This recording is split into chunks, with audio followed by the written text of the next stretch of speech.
जय सिया राम। ओम नमः शिवाय। भक्तों, आज हम जो कथा YouTube के माध्यम से सुनाने जा रहे हैं वह बड़ी विस्मित करने वाली और आनंददायी है। यह कथा सुनने के लिए प्रभु श्री रामचंद्र के मन में बड़ी जिज्ञासा हुई थी।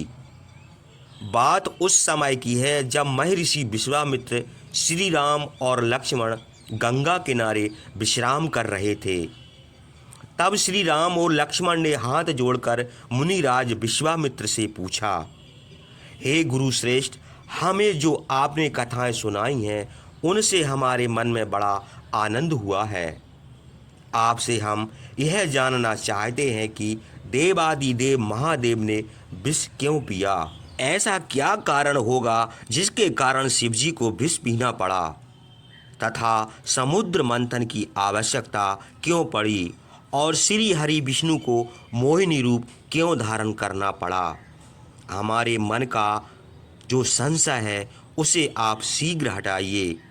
तब श्री राम और लक्ष्मण के करुणामय वचन सुनकर विश्वामित्र बोले, हे राम, आपने बड़ी कल्याणकारी कथा को पूछा है। आप इसे ध्यान से सुने। इस कथा को सुनने से मनुष्य के पापों का नाश हो जाता है और घर में किसी प्रकार का कलेश नहीं रहता और मनुष्य की अकाल मृत्यु भी नहीं होती। उस मनुष्य पर देवादिदेव महादेव की कृपा बनी रहती है। मेरा भी आपसे हाथ जोड़कर निवेदन है कि वीडियो को अंत तक देखिए, क्योंकि आधा अधूरा ज्ञान हमारे कोई काम का नहीं रहता। कथा सुनने से पहले हमारे चैनल को सब्सक्राइब और वीडियो को लाइक कर दीजिए। तो चलिए जानते हैं इस वीडियो के बारे में। रामचंद्र ने नित्य क्रिया करके विश्वामित्र से कहा, भगवान सवेरा हो गया है, अब हम लोगों को गंगा के पार उतरना चाहिए। आपका आगमन जानकर पुण्यात्माएं ऋषियों की सुंदर नाव बहुत शीघ्र यहाँ लाई गई हैं। रामचंद्र की यह बात सुनकर महर्षि विश्वामित्र राम, लक्ष्मण और ऋषियों के साथ गंगा के पार उतरे। गंगा के उत्तर किनारे पहुंचकर अभ्यागत ऋषियों का सम्मान करके थोड़ी देर वहां बैठे। वहां से उन लोगों को विशाला नगरी देख पड़ी। महर्षि विश्वामित्र राम और लक्ष्मण समेत स्वर्गतुल्य उस दिव्य नगरी की ओर चले। बुद्धिमान रामचंद्र ने हाथ जोड़कर उस नगरी के संबंध में महर्षि विश्वामित्र से पूछा, हे महर्षि, इस नगरी में किस वंश का राजा राज्य करता है? यह सुनने के लिए मैं बड़ा उत्सुक हूँ, आप मुझे बताइए। तब महर्षि विश्वामित्र उस नगरी का प्राचीन इतिहास कहने लगे। विश्वामित्र ने कहा, हे रामचंद्र, मैंने इंद्र से इस नगरी का जो प्राचीन इतिहास सुना है वह कहता हूँ। प्राचीन समय में सतयुग में दिति के पुत्र महाबली, दानव और अदिति के पुत्र धार्मिक देवताओं ने चाहा कि हम किसी उपाय से अजर, अमर और निरोग हो जाएं। बहुत सोच विचार कर उन्होंने यह निश्चय किया कि समुद्र मथ कर अमृत निकालें और उसे पीकर अपना मनोरथ सफल करें। यह निश्चय करके देवता और दानव समुद्र मथने के लिए तैयार हो गए। उन्होंने मदराचल को मथनी बनाई और उसे बासुकी नाग से बांधकर समुद्र मथने लगे। इस प्रकार जब समुद्र मथते मथते 1000 वर्ष बीत गए, तब बासुकी नाग विष उगलने लगा और दांतों से पर्वत काटने लगा। उससे अग्नि के समान हलाहल विष उत्पन्न होकर देवता, दानव, मनुष्य आदि संपूर्ण जगत को भस्म करने लगा। तब देवता डर के मारे भगवान शंकर की शरण में गए और त्राहि त्राहि कहकर उनकी स्तुति करने लगे।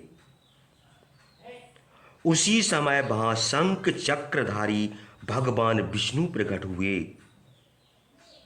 विष्णु ने मुस्कुराकर शंकर से कहा, समुद्र मथने से जो पदार्थ सबसे पहले प्राप्त हुआ है वह आपका भाग है, क्योंकि आप सब देवताओं में श्रेष्ठ हैं। यतएव हे प्रभु, आप इसे सबसे पहले अपनी पूजा मानकर ग्रहण कर लीजिए। यह कहकर भगवान विष्णु उसी जगह अंतर्ध्यान हो गए। देव देव महादेव ने देवताओं को भयभीत देखकर और विष्णु की यह बात सुनकर उस विष को अमृत तुल्य मानकर पी लिया और देवताओं को विदा करके वे अपने स्थान को चले गए। देवता और दानव फिर समुद्र मथने लगे। तब मदराचल पाताल को चला गया। यह देखकर देवता और गंधर्व विष्णु की स्तुति करने लगे। हे भगवान, आप प्राणियों की गति हैं, विशेषकर देवताओं के तो एकमात्र सहायक आप ही हैं। यतएव मदराचल का उद्धार करके हम लोगों की रक्षा कीजिए। देवताओं की यह स्तुति सुनकर भगवान विष्णु कछुए का रूप धारण करके पाताल को गए और अपनी पीठ पर मदराचल को रखकर वहीं सो गए। उसके बाद पर्वत के ऊपर हाथ रखकर देवताओं के बीच में खड़े होकर आप ही समुद्र मथने लगे। मथते मथते जब 1000 वर्ष बीत गए, तब आयुर्वेद के आचार्य धर्मात्मा धन्वंतरी हाथ में दंड और कमंडल लिए हुए समुद्र से निकले। उसके बाद सुंदरी अप्सराएं निकली। पानी के मथने से वे उत्पन्न हुई, इसलिए उनका अप्सरा नाम पड़ा। हे रामचंद्र, वे अप्सराएं 60 करोड़ थीं और उनकी दासियां की तो संख्या ही नहीं गिनी जा सकती। समुद्र से उत्पन्न अप्सराओं को देवता और दानव किसी ने स्वीकार नहीं किया, इसलिए वे साधारण स्त्रियां हो गईं। उसके बाद वरुण की कन्या वारुणी पैदा हुई। वह पैदा होते ही यह फिक्र करने लगी कि कोई मुझे ग्रहण करे। दिति के पुत्र दानवों ने उसे स्वीकार नहीं किया, किंतु अदिति के पुत्र देवताओं ने उसे ग्रहण कर लिया। सुरा का ग्रहण ना करने से दानवों का नाम असुर और ग्रहण करने से देवताओं का नाम सुर हुआ।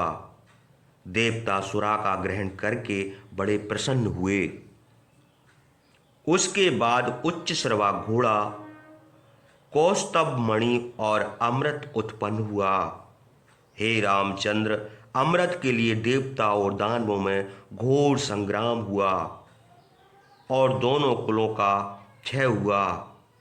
दानवों ने जब देखा कि हमारी हार हो रही है, तब वे राक्षसों को भी अपने साथ मिलाकर देवताओं से युद्ध करने लगे। जब दोनों ओर के योद्धा क्षीण होने लगे, तब महाबली विष्णु माया के बल से मोहिनी मूर्त धारण करके अमृत उठा ले गए। जो दानव विष्णु के समान युद्ध के लिए खड़े हुए, उनको उन्होंने सुदर्शन चक्र से चूर्ण कर दिया। इस प्रकार देवताओं के हाथ से असंख्य दानव मारे गए। अंत को देवराज इंद्र ने बहुत से दानवों का विनाश करके अपना राज्य स्थापित किया और बड़े प्रसन्नता से ऋषियों के साथ सब लोगों का शासन करने लगे।